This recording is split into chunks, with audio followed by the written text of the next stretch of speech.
everyone. We're going to go on ahead and get started now.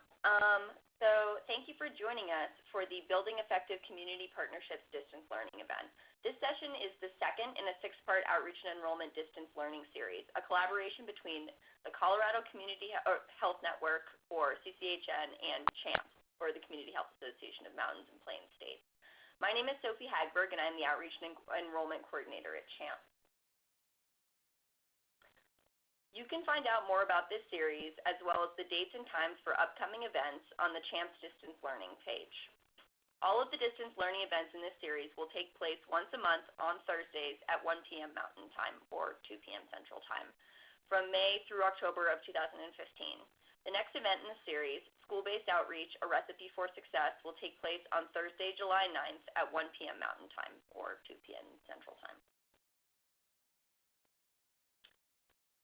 CHAMPS is your Region 8 primary care association dedicated to supporting all Region 8 federally funded community, migrant, and homeless health centers so we can better serve our patients and communities. For more information about CHAMPS programs and services, please visit www.champsonline.org, and once again, the link is on your screen. Colorado Community Health Network, or CCHN, represents Colorado's 18 community health centers that together are the backbone of the primary health care safety net in Colorado. CCHN is committed to educating policymakers and stakeholders about the unique needs of CHCs and their patients, providing resources to ensure that CHCs are strong organizations, and supporting CHCs in maintaining the highest quality care. For more information about CCHN, please visit www.cchn.org, and the link is up on your screen. So today, our first speaker is Randall Sir. Randall is the director of Take Care Utah, a network of organizations helping connect people to health insurance. Randall received a BA in Political Science from Brigham Young University and a Master of Public Policy degree from the University of Utah. He also studied Spanish at the University of Valencia, Spain. Before coming to UHPP, he worked with the homeless and low-income populations for 3 years at 4th Street Clinic in Client Services and Central City Community Health Center as an enrollment specialist. So, Randall, I will now turn it over to you. Thank you very much. So let me talk a little bit more about Utah Health Policy Project to start off. So Utah Health Policy Project is, as it says here, a non-partisan, non-profit organization. We really emphasize that when we're talking to anybody in the community, that we're really just trying to present facts and information to people in a non-partisan way. What we do is basically three things. Number one, we try to advance sustainable healthcare solutions for underserved Utahns through better access, through education, and through public policy. We're a staff of about 8 full-time employees, and we have 2 AmeriCorps members as well, and we have interns in and out of the office throughout the year. So let me talk a little bit more about kind of those 3 missions that we have as an organization so you kind of understand who we are. So one of the missions that we have is to promote better access. About half of our staff, or maybe even a little bit more, are dedicated to doing outreach and enrollment work. So we have 2 full-time navigators on staff, a full-time certified application counselor and volunteer coordinator, and we also have 2 certified application counselors that are a part of the Health Corps program, which is run out of the Association for Utah Community Health, which I'm sure Levi will talk about more later. But obviously these 3 pictures show kind of examples of what that looks like. We're out in the community trying to help people enroll, sitting down side by side, doing events, those sorts of things. So that's the first thing we do as an organization. Second thing we do as an organization is we really try to promote education and understanding of the Affordable Care Act and of policies that people should understand because they affect them directly. So the way that we do that is we do a lot of presentations. We've done presentations throughout the state, and for those of you that aren't familiar with Utah, it's a pretty large state. We've done presentations all the way in the south from St. George all the way up to the north, in Logan, and pretty much everywhere in between. Other ways that we try to promote education are through being active in the news and in the media. We do a lot of interviews in our office. We are on social media interacting with people and posting relevant policy stories, those sorts of things. And we have a newsletter that comes out roughly once every month or two. The third thing that we do as an organization is work on good public policy. So the main thing that we're focused on at this point is trying to get some sort of Medicaid expansion in the state. And in order to promote a lot of good public policy, we try to help form coalitions and bring people together around the same cause. This picture is actually a picture of a rally that we had to push for Governor Herbert's Healthy Utah plan, which is basically a Utah-specific version of a Medicaid expansion using private insurance. But those are the three things that we do as an organization, so enrollment, education, and promoting policy. So how did UHPP come to the partnership? So we have this partnership with the Association for Utah Community Health and United Way of Salt Lake 2-on-1, where we came together to form a statewide network of people that are helping others understand health insurance and sign up for health insurance. And we call it Take Care Utah. Utah Health Policy Project has been a policy organization since 2006. Shortly thereafter, there was a program called CHIPPR, which I'm sure some of you are aware of, where there were grants given to different organizations around the country to help families apply for Medicaid and CHIP for their children. And shortly after, there was a very successful pilot program here in Utah out of the community health centers.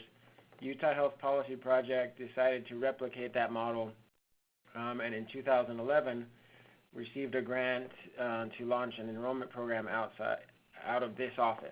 It started out very small. There was one, maybe two people at that time dedicated to that program. But then Utah Health Policy Project got another grant to expand that enrollment program in 2012, and then it grew to 3 or 4 people.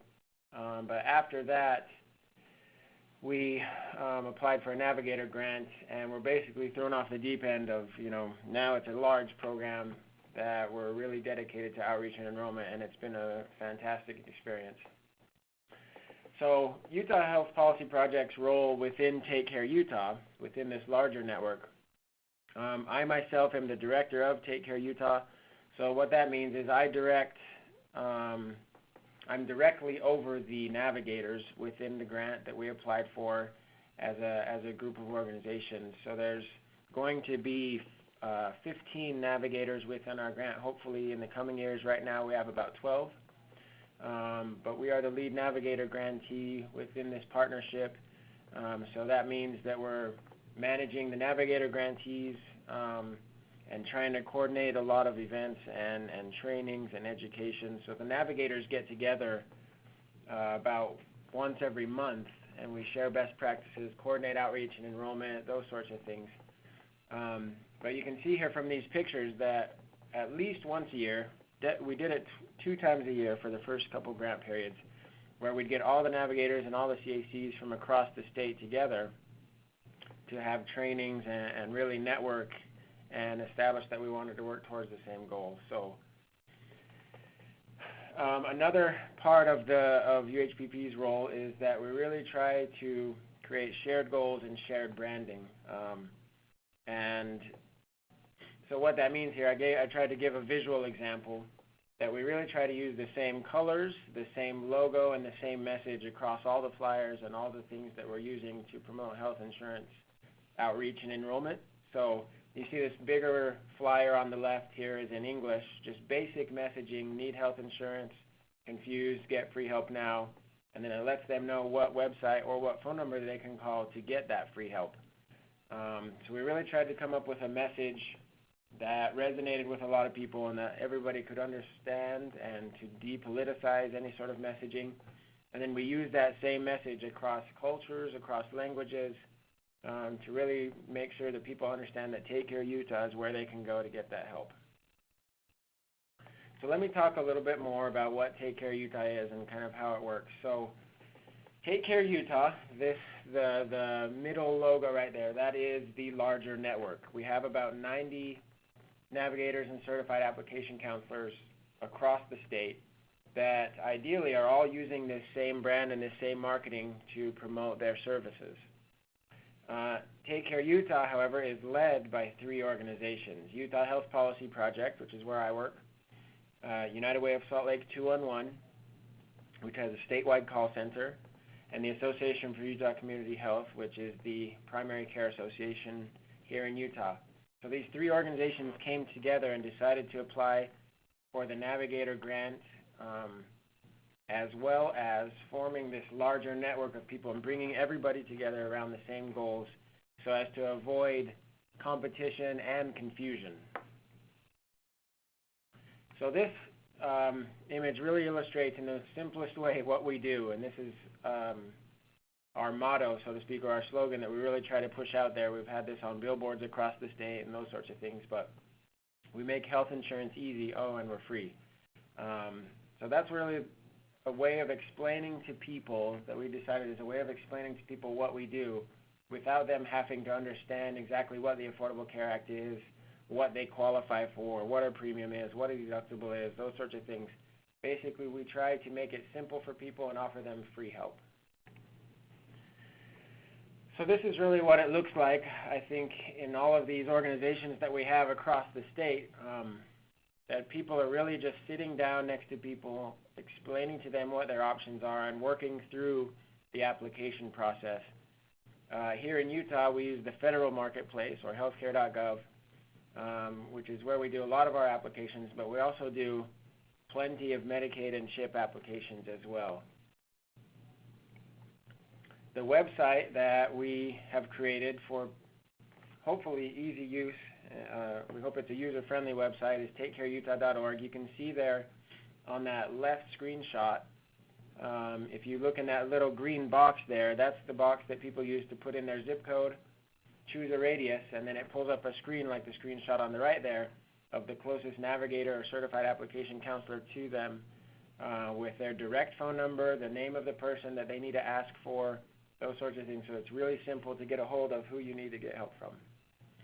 Most people call 211 to find that help, and then 211 uses the website to find the closest help to them. So this is what enrollment looks like in Utah over the past while. After year 1, we had enrolled about 109,000 people through the federal marketplace, and then after year 2, depending on which study you look at and which numbers you look at, we've enrolled anywhere from 128,000 to 140,000 people. And the reason I say there's a discrepancy there is because they're still trying to figure out the numbers of how many people have paid their premiums and so forth. But at both snapshots, we've exceeded expectations as far as what we projected to enroll through the marketplace. And the reason that we think that that's happened is because of our shared goals and this larger network where everybody is working under the same information, the same branding, the same umbrella, and working together. So a couple of interesting things have happened in Utah from year 1 to year 2. In 2015, 7 of Utah's top 10 zip codes for enrollment through the Affordable Care Act were outside of Salt Lake County. And when we go out and present to the community, before we show them the slide, we ask them, where do you think most people have enrolled in the state of Utah? And I think the perception is that most people in Utah are enrolling on the west side of Salt Lake City or in Salt Lake City itself, those sorts of things. And people are always surprised to hear that, in year 2, most people were enrolling outside of Salt Lake County. So there's a couple of different explanations for that possibly, but we theorize that, once people in Salt Lake County were in the first year, those were kind of the people that were jumping on to enroll the first year, word spread throughout the state. And I think there was also a perception that the Affordable Care Act was going to be repealed. There's also kind of general confusion about the Supreme Court cases, those sorts of things, and also the launch of the website. The federal website originally was disastrous, but ever since people started getting on and word started spreading, it started spreading outside of Salt Lake County. Between 2014 and 2015, enrollment through the federal marketplace grew the fastest in Utah and Washington counties. The interesting thing about that is that Utah and Washington County are both very conservative politically. They also have a lot of younger and larger families that are obviously middle class if they are getting on Affordable Care Act insurance. So the people in Utah that are signing up are not what the stereotype would be. Everybody is signing up. There's all sorts of different people signing up for insurance through the federal marketplace, and I give credit to this larger network and people working together and learning from each other for the success that we've had here in Utah. Thank you. Thanks so much, Randall. That was great. So now we're going to hop onto the second portion of our presentation with our second speaker, and that's Levi Webb. So Levi began as the Outreach and Enrollment Coordinator for the Association of Utah Community Health, also known as AUCH, in 2005. Under this umbrella, he serves as the Program Director for Utah Healthcare Corps and AmeriCorps program of AUCH. He also serves as the AUCH point of contact for community health centers and their certified application counselors, providing trainings about the Affordable Care Act, the health insurance marketplace, and state and national guidelines.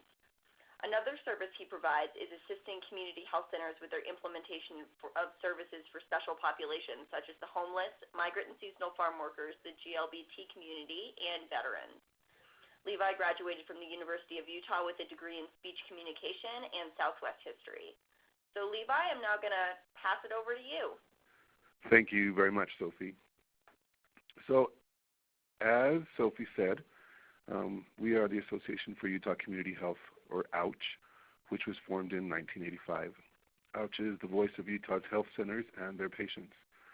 AUCH and our statewide network of health centers reduce barriers to health care by enhancing primary care service delivery through prevention, health promotion, and community participation. AUCH is designated by the Federal Bureau of Primary Health Care as the State Primary Care Association and receives federal program support to develop and enhance services for members. As the Primary Care Association in Utah, AUCH cultivates access to primary health care for everyone throughout our diverse state.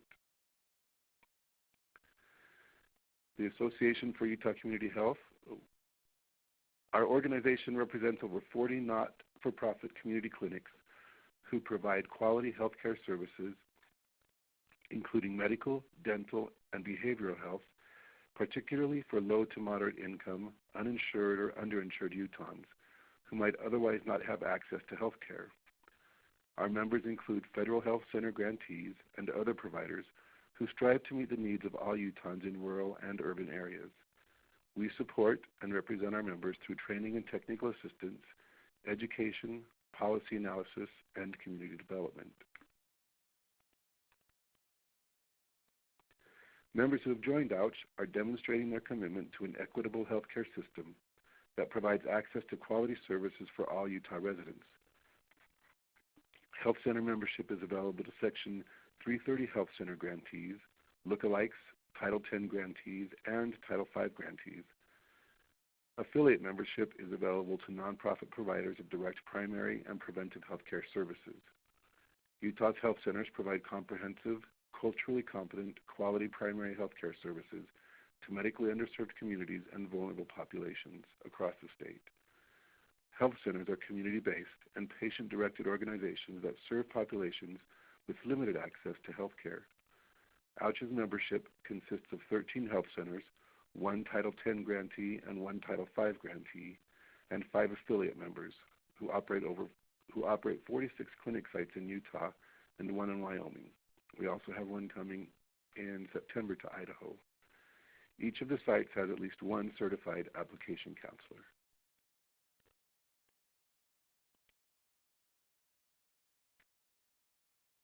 Open enrollment for 2014 was the second year that community health centers had funding to provide outreach and enrollment services to their clients, as well as their entire service areas. Take Care Utah is able to leverage in-person assisters at the community health centers to create a larger net with which to capture uninsured or underinsured individuals. In 2013, the community health centers provided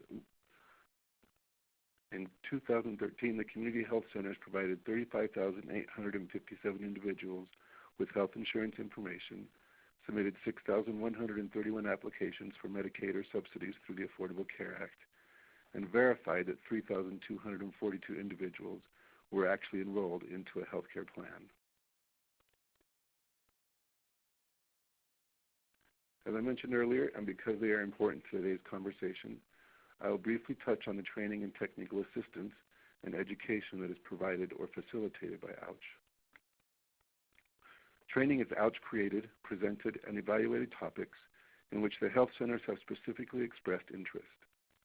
Technical assistance is targeted one-on-one help for an acute issue. Both are offered to full and affiliate members. This list shows only a small example of what AUCH provides.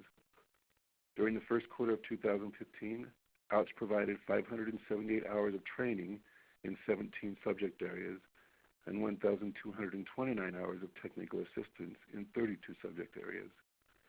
As access to quality and affordable health care continues to increase due in part to the Affordable Care Act or Medicaid expansion, AUCH is constantly seeking how to assist our members improve their services to the community.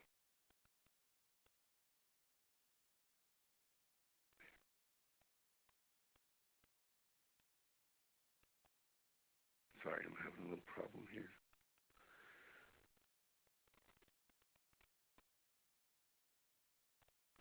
Each May, the AUCH Annual Primary Care Conference brings together nearly 200 health center staff, board members, and other primary care professionals for 2 days of presentations and interactive sessions by leaders in the healthcare field. Attendees are provided multiple learning sessions and opportunities to network with their peers. Presenters from local and national agencies provide in-depth review of policy, best practices, trends, and compliance issues. As a side note, this year, AUCH celebrated its 30th anniversary as Utah's PCA and also the 50th anniversary of the Health Center program. Continuing the education throughout the year, peer work groups, learning teams, and roundtables are a way for health center members to maintain and increase knowledge and skills while sharing best practices with colleagues across the state. Currently, AUCH facilitates 10 peer work groups. Peer work groups are created if need or interest within a certain area increase, or they are put on hiatus as health centers become more skilled in those areas. AUCH, as part of the Take Care Utah partnership, brings together navigators and certified application counselors from across the state of Utah for the Outreach and Enrollment Summit. Each fall before open enrollment begins, the first day of the conference is set aside for required training such as ethics, state-based marketplace overview, or changes in local, state, and national laws. The second day provides the attendees with opportunities to network, share best practices, enhance their cultural competency, and of course mentally prepare for open enrollment.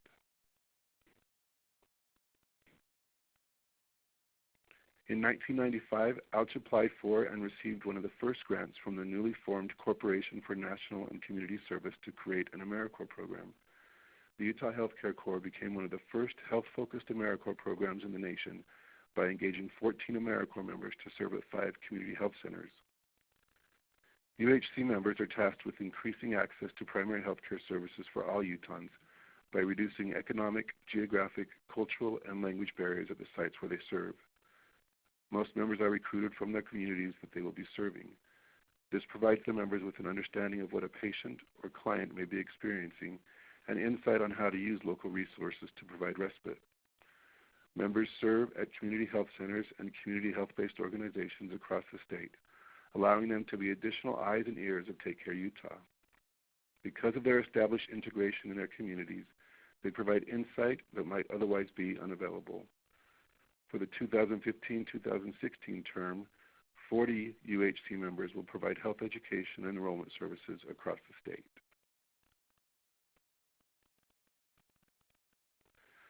I wear 2 different hats under the same umbrella. As the Outreach and Enrollment Coordinator, I am the point of contact for the health centers regarding questions about the health insurance marketplace. I gather and disseminate outreach and in-reach techniques and best practices. I clarify HIPAA and PHI guidelines surrounding the Affordable Care Act and share any changes in laws governing in-person assisters. When requested, I provide information on cultural competency and human relations in an effort to ensure quality service. The Utah Healthcare Corps is an AmeriCorps program of AUCH, as I mentioned earlier. We were one of the first grantees to receive funds from the corporation to provide health-related services. All of our UHC members are trained as certified application counselors before being placed at their host sites and serve as even more of the net to ensure that uninsured or underinsured individuals are receiving the opportunity for quality and affordable health care. The members are placed at CHCs and other community health-based organizations ready to provide linguistically and culturally appropriate services to their community. 20 years of experience allows AUCH to ensure simple integration of the UHC members into an organization's daily activities and routines. Finally, when UHC members complete their one-year term of service, they are ready to be integrated into the workplace with a fantastic set of skills. In fact, Utah Health Policy Project has 3 previous UHC members as employees, and United Way 211 has 2 previous UHC members. Because of these 2 responsibilities, AUCH brings to the partnership the ability to be a conduit to the community health centers, provide training and helpful information, coordinate outreach efforts at a state level, provide technical assistance to any member of Take Care Utah, share real-time intelligence with HRSA based on the feedback and data from all of the members of the partnership, while also reporting barriers and concerns voiced by the boots-on-the-ground members. Thank you. Thanks so much, Levi. So our final speaker of the afternoon is Boo Reiser. Boo is the United Way 211 project manager. His responsibilities include overseeing the scope of work related to the completion of Affordable Care Act Navigator, Special Needs Registry, Volunteer Income Tax Assistant, or VITA, disability, veterans, and holiday-related projects. Beyond his time with United Way 211, Boo's healthcare experience includes working in the health insurance and health policy industries, including a summer as an intern at the Department of Health and Human Services. Boo graduated from the University of Utah in 2014 with a bachelor's degree in communication. Boo, I will now turn it over to you. Thank you, Sophie. It is a privilege to have the opportunity to share with each of you the work we do here at United Way 211. The goals of my comments are, first, to provide a brief history about United Way 211. Second, to explain how United Way 211 became involved with Take Care Utah. And third, outline the current role of United Way 211 with Take Care Utah. So first, a brief history of United Way 211. What is United Way 211? United Way 211 connects Utahns looking to give or receive help to valuable information about health and human services in a simple, confidential, and comprehensive way. This 3-digit number is easy to remember and provides a central access point to basic needs resources throughout the state of Utah. We are often asked about our role within the United Way of Salt Lake. To better understand our role, it is first necessary to understand the mission of United Way. Here at United Way, we have made a promise to change the odds so that all children, regardless of their circumstances, have the same chance to succeed in school and in life. This is certainly a lofty goal that requires considerable effort from stakeholders throughout the state. Over the past 10 to 15 years, United Way has evolved from its roots as a fundraising organization to a critical community convener that mobilizes local partners, including businesses, community leaders, public officials, and community residents to expand opportunities for people to succeed. This model of collaboration is called collective impact. The success of collective impact relies on 3 key building blocks: a quality education that leads to a stable job, enough income to support a family through retirement, and good health. As part of this transformation, United Way recognized a considerable gap in accessing basic needs resources. Seeking a strategic move that would overcome this barrier, United Way determined it would be a great benefit to incorporate with 211. And in 2011, United Way 211 was established. Our role in this model of collective impact is to support, empower, and connect. Each day we ask ourselves, why is it important to support our callers? How can we empower them to help them overcome their current situation? And what services can we connect them to assist in this process? We have recognized there are a myriad of concerns with many access points. Our goal is to work with community organizations and build upon existing services. We want to address considerable barriers that prevent individuals from improving their income, education, and health, and provide one access point, 211. So how did United Way 211 become involved with Take Care Utah. The success of collective impact is heavily dependent on establishing relationships with key stakeholders throughout the state. When considering our commitment to change the odds in health outcomes, we identified Utah Health Policy Project as a valuable community partner. In 2011, Utah Health Policy Project was in the early stages of developing Take Care Utah, and we knew it would be beneficial to establish a partnership with an organization whose entire focus is to provide better access to health care, and we were committed to supporting their work.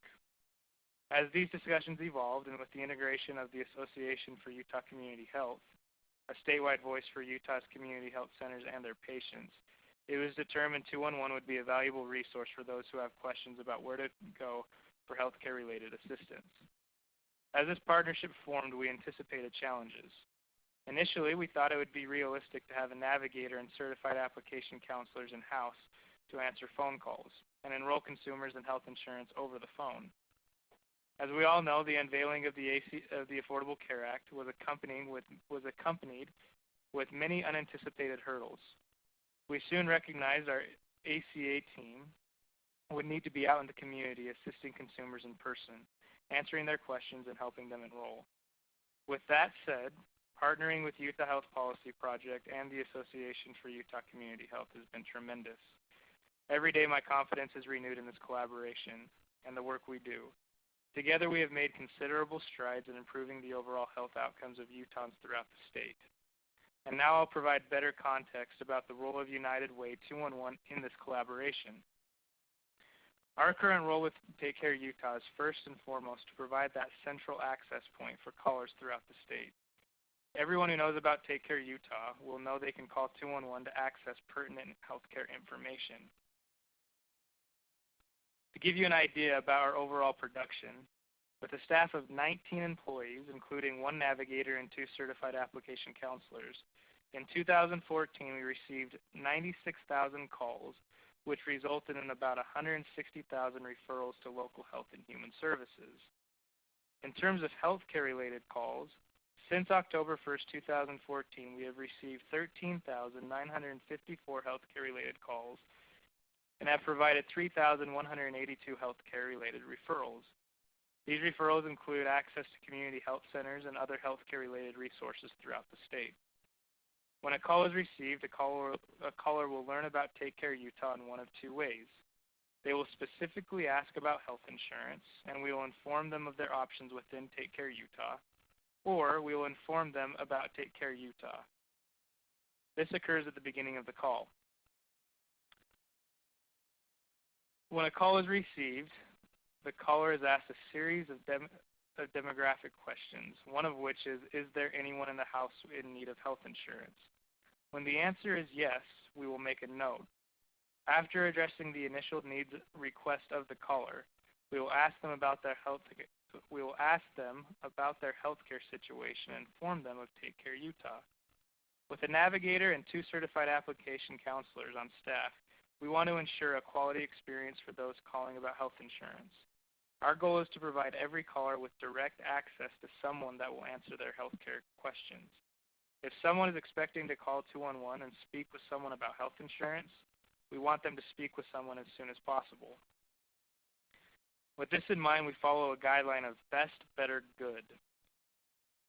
Each of our specialists knows it is best to speak directly with one of our healthcare specialists at the time of the call. If a healthcare specialist is not available, it is better to connect them with another healthcare specialist from Take Care Utah, and this is done by using the Take Care Utah website. If the caller is insistent on speaking with a healthcare specialist from 211, then we determine that it's good to schedule a follow-up with someone on our ACA team, and we complete these follow-ups within 24 hours. Moving forward, we hope that everyone in the state who has questions about the Affordable Care Act and seeks for better access to health care will know they can call 211 to receive their answers. Thank you. Thank you so much, Boo. So at this point, we're going to open up the session to questions. So if you have a question for any of our presenters or all of them, you can go go on ahead and chat that in the little box on your screen. We have one question kind of ready and waiting. This is sort of addressed to everybody, but so who is the right person to approach when trying to start a partnership like this? Should you go straight to the leadership of an organization or approach program staff?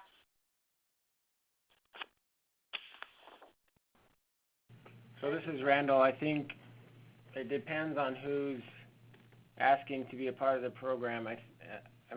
So Utah Health Policy Project, for example, we directly oversee navigator subgrantees as well as certified application counselors that are not a part of the Association for Utah Community Health. So, for example, there's a couple of certified application counselors that are in clinics that are not a member of their association. There are librarians that are certified application counselors, for example. So it depends. What we try to do as a lead team is siphon those calls to the right person, depending on where they're calling from and kind of what their request is.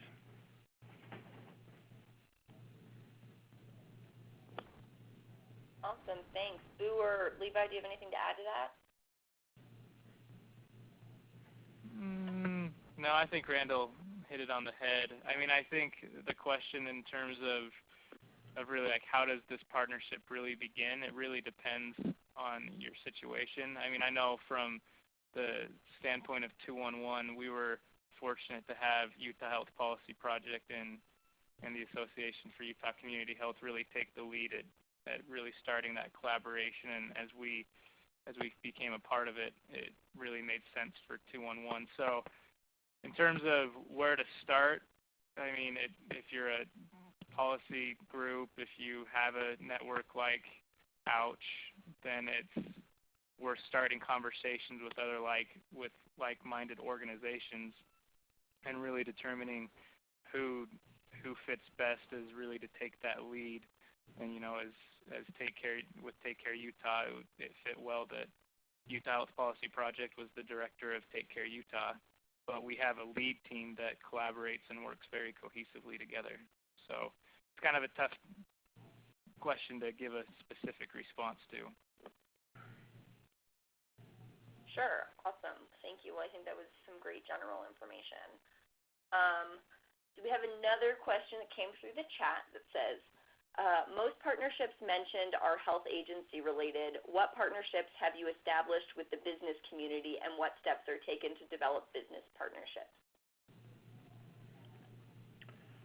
So this is Randall from Utah Health Policy Project. We partner with businesses mostly around doing outreach and doing presentations and education and those sorts of things. So we're members of a few different chambers of commerce. We work with them to do a lot of outreach. We actually partner formally with brokers, depending on a lot of prerequisites, but we partner with different brokers to be a part of this network as well. So how that came about was a couple of us were getting calls from brokers wanting to partner with this Take Care Utah network, and so we decided to have an initial meeting with the lead team and a few of these brokers that expressed interest, and we really just had a candid conversation about what that would look like and where there might be some sticking points.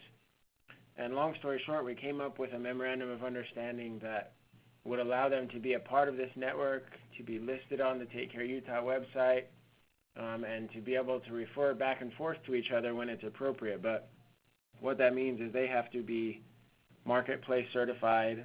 They have to agree to make referrals when it is appropriate, to provide culturally competent services, those sorts of things. So we really try to weed out any brokers that might have ulterior motives or things like that. So we try to partner with the business community as much as possible, different businesses. One thing that we've done for outreach, one more example that just came to mind, was we've done not residential door-to-door outreach, but we've done business door-to-door outreach where we basically divide up neighborhoods and go talk to businesses that it might make sense to approach them about health insurance and if their employees have health insurance or if the people they're serving might have a need for health insurance. So we try to work with the business community as much as possible, and I think in a state like Utah, it really does behoove you to do that.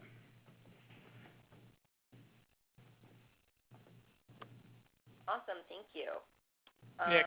Sophie, can I add something to that too? Yeah, absolutely.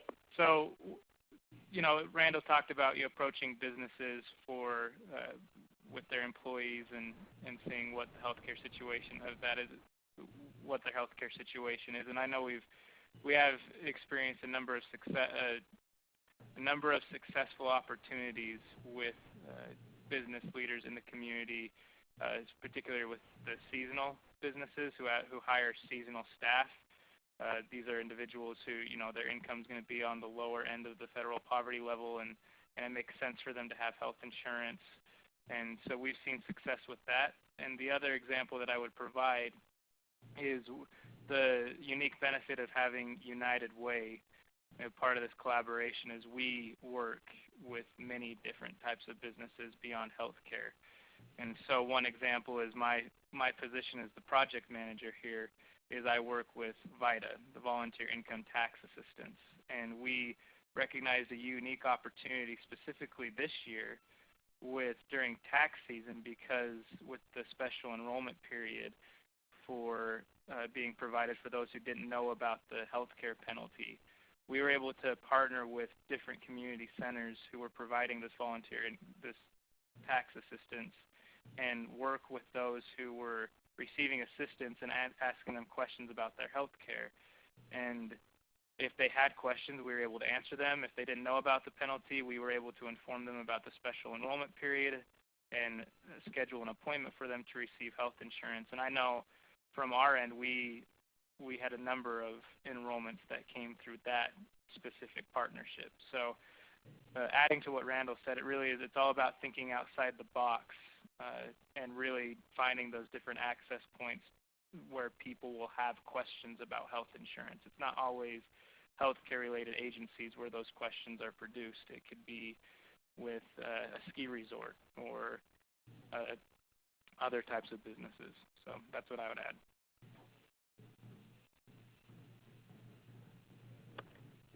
Awesome. Thank you so much.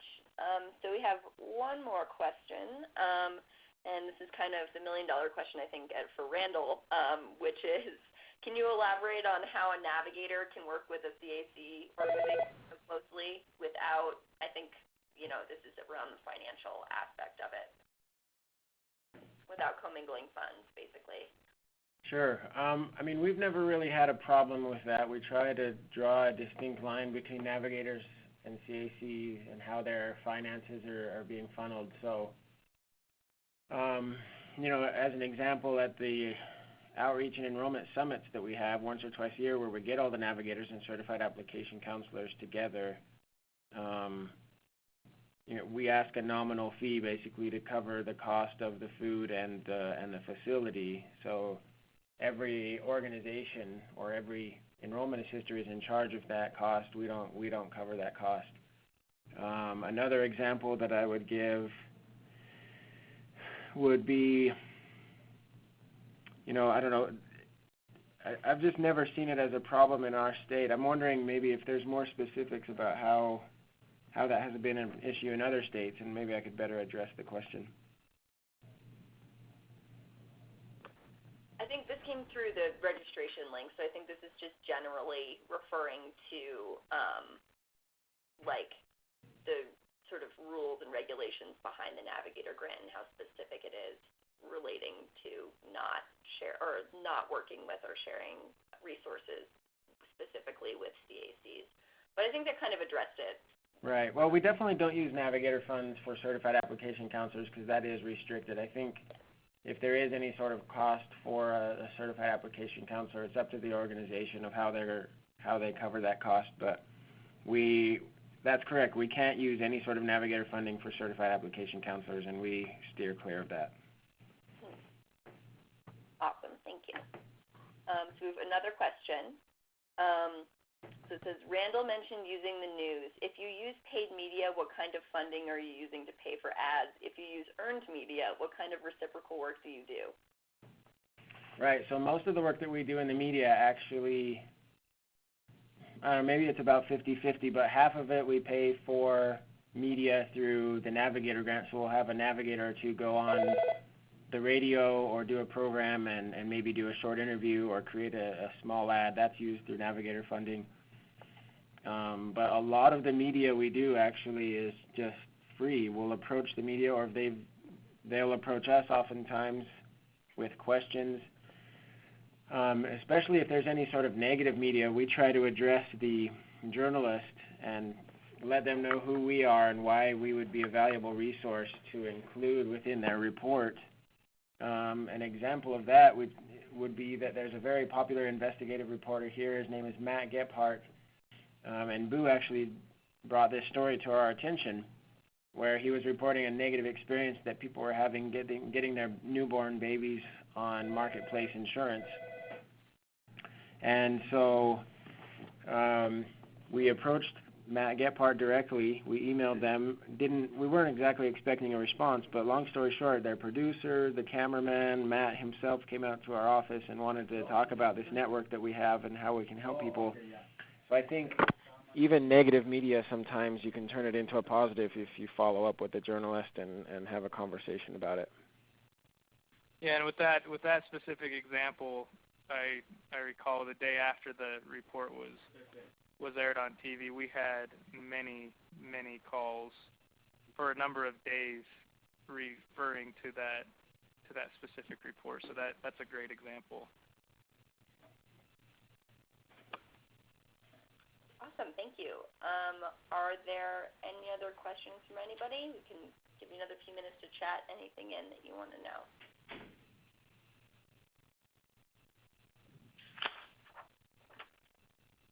If not, I think we can end for today.